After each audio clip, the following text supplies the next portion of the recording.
बच्चों, हम बात कर रहे थे मांग के प्रकार की, और उसमें पहले हमने देखा था कीमत मांग। आज अब दूसरी तरह की मांग है, वो है हमारी आय मांग। जैसा कि आप यहाँ इस पे डायग्राम में देख सकते हैं कि आय मांग के डायग्राम्स मैंने बनाए हुए हैं। आय मांग का अभिप्राय वस्तुओं और सेवाओं की उन मात्राओं से है जो एक निश्चित समय में अन्य बातें समान रहने पर उपभोक्ताओं के द्वारा उनके आय के विभिन्न स्तरों पर खरीदी जाती है।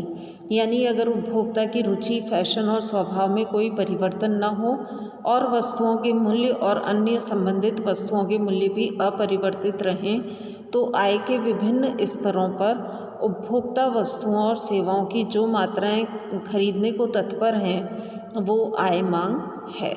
आय मांग उपभोक्ता के आयों और वस्तुओं की मांगी गई मात्राओं के संबंध को व्यक्त करती है। ये आय मांग का मांग इसमें आय का फलन है।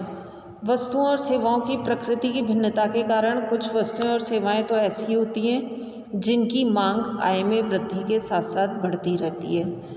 सामान्यतः आरामदायक और विलासिताओं की वस्तुओं का समावेश इसके अंदर होता है, और ऐसी वस्तुओं को आर्थिक दृष्टि से श्रेष्ठ वस्तुएं कहा जाता है। इसके विपरीत कुछ वस्तुएं ऐसी होती हैं जिनकी मांग उपभोक्ता की आय में वृद्धि के साथ साथ घटती है। इस प्रकार की वस्तुओं को आर्थिक दृष्टि से निम्न कोटि या घटिया वस्तुएं कहा जाता है। तो श्रेष्ठ और घटिया परस्पर सापेक्षिक वस्तुओं की तुलनात्मक श्रेष्ठता को व्यक्त करते हैं। जैसे गरीब के लिए तेल और वनस्पति घी में तेल घटिया वस्तु और वनस्पति घी श्रेष्ठ वस्तु मानी जाएगी, पर अगर उसकी आय इतनी बढ़ जाती है कि वह वनस्पति घी और शुद्ध घी का उपयोग करने लग जाए, तो वनस्पति घी जो पहले उसके लिए श्रेष्ठ वस्तु था, वो अब घटिया वस्तु की श्रेणी में आ जाएगा और शुद्ध घी को श्रेष्ठ वस्तु कहा जाएगा। इसी तरह खांडसारी की तुलना में गुड़ घटिया वस्तु है, पर अगर शक्कर की तुलना में देखें तो खांडसारी और गुड़ दोनों घटिया वस्तुएं हैं। इस तरह श्रेष्ठ और घटिया वस्तुएं सापेक्षिक और तुलनात्मक दृष्टि से देखी जाती हैं। तो इन दोनों तरह की वस्तुओं को हम आय मांग के द्वारा के रेखा चित्र के द्वारा दिखा सकते हैं। अब इसमें हम डायग्राम नंबर 2 देखें तो इसमें हमने OX एक्सिस के ऊपर लिया है वस्तु की मात्रा और OY एक्सिस पर लिए आय। और ये डायग्राम आप देखें तो ये डायग्राम हमारा बताता है कि जब वस्तु श्रेष्ठ है तो आय के बढ़ने के साथ साथ वस्तु की मात्रा, खरीदी गई मात्रा में भी वृद्धि होती जा रही है। जब उसकी आय S1 से बढ़कर S2 हो जाती है तो वस्तु की मांगी गई मात्रा भी Q1 से बढ़कर Q2 हो जाती है। तो ये आय में कमी और वृद्धि के साथ साथ वस्तुओं की मांग में कमी और वृद्धि होती है, लेकिन आवश्यक नहीं है कि ये वृद्धि आनुपातिक होती है।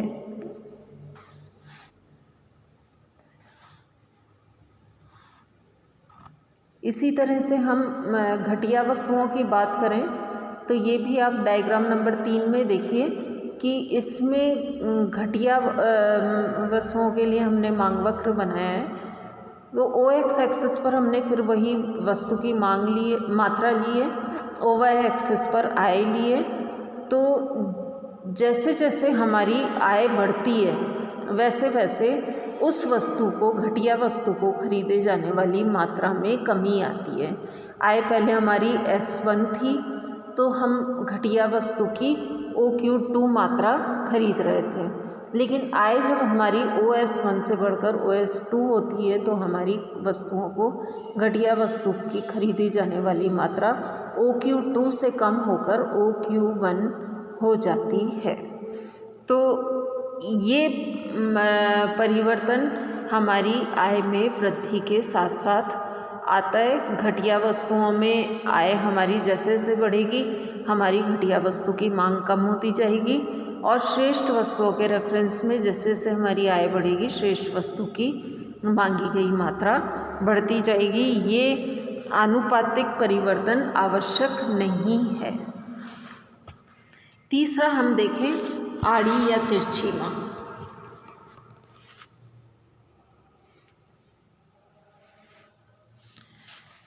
किसी वस्तु की मांग केवल उसी वस्तु की कीमत या उपभोक्ता की आय से ही प्रभावित नहीं होती है, बल्कि संबंधित वस्तुओं की कीमतों से भी प्रभावित होती है। इसलिए तिरछी मांग किसी वस्तु की उन मात्राओं को व्यक्त करती है जो उपभोक्ता एक निश्चित समय में अन्य बातें समान रहने पर संबंधित वस्तुओं के मूल्यों में परिवर्तन न होने पर खरीदने को तैयार है। उदाहरण के लिए X वस्तु की तिरछी मांग X वस्तुओं की उन मात्राओं को बताती है जो उपभोक्ता एक निश्चित समय में अपनी आय और X वस्तु के मूल्यों के अपरिवर्तित रहने पर X वस्तु से संबंधित वस्तु Y के विभिन्न मूल्यों के फलस्वरूप खरीदने को तैयार होता है। संबंधित वस्तुएं दो प्रकार की हो सकती हैं। पहला है प्रतिस्थापन या प्रतियोगी वस्तुएं और दूसरा है पूरक या सहयोगी वस्तुएं। तो पहले हम प्रतिस्थापन वस्तुओं की बात करें। यहाँ आप ये इसका डायग्राम देख रहे हैं। तो प्रतिस्थापन वस्तुएं उन संबंधित वस्तुओं को कहा जाता है जो एक दूसरे के स्थान पर प्रतिस्थापन योग्य होती हैं, जैसे चाय, कॉफ़ी, चावल, गेहूं और अन्य खाद्यान्न।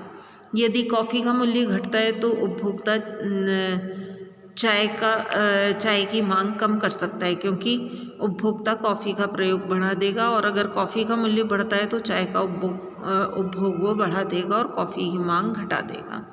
तो इस प्रकार प्रतिस्थापन वस्तुओं के संबंध में मूल्य और मांगी गई मात्राओं में सीधा संबंध होता है। संबंधित वस्तु के मूल्य में वृद्धि या कमी मुख्य वस्तु की मांग में वृद्धि या कमी को जन्म देती है। जैसा कि हम इस डायग्राम में देखते हैं कि ओ एक्स एक्सिस पर हम एक्स वस्तु की मात्रा को लेते हैं और ओ वाई एक्सिस पर हम वाई वस्तु की कीमत को लेते हैं। तो